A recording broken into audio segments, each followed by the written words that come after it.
Good morning on this Sunday before Christmas. The race for the White House going into full holiday mode with the last of the debates last night in New Hampshire, a state that will go to the primary polls in just 51 days. 7 months from today, though, the RNC is going to be in full swing here in Cleveland.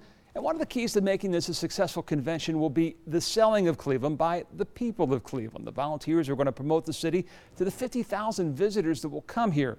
To that end, the local host committee is hoping there's about 6,000 of you that might have some free time in July.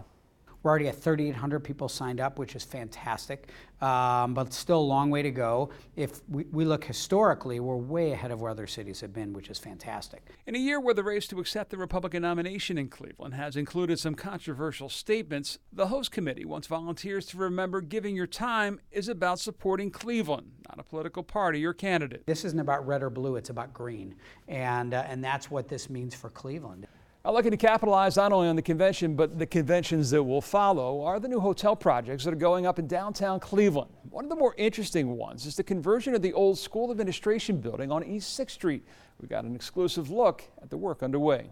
Soon the lobby that once welcomed parents and students will welcome overnight guests as this grand old school building begins a new chapter as a Drury Hotel. There's quite a few contractors on this job that remember coming in and sitting on the benches that we actually have in storage, waiting for their mom to register them for school. Cassandra Lippert is the project manager. The classical style building was built off Mall A in 1930. Its conversion 85 years later is as much challenging as it is fascinating. The building itself has very, very good bones. I mean, it's a very solid building, but a very strong personality as well.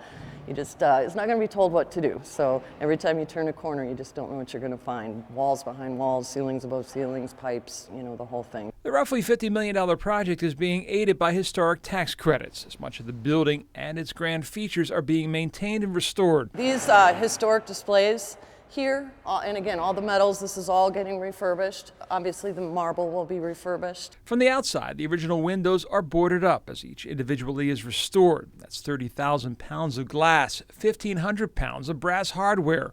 So unique is this place that there will be 49 different room types in the 189-room hotel. This is going to be quite the suite. None will compare to this, an executive suite being made out of the old wood panel library, complete with fireplace, historic doors, fixtures, and more. On the walls here, you would think it's wallpaper.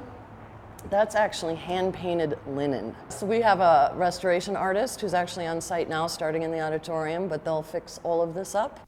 The auditorium, the room where everything from teacher contracts to the desegregation of schools was once debated. It will remain an auditorium. The raised floor removed below, while above, scaffolding covers the ceiling, allowing artisans to restore the painted ceiling to its original glory.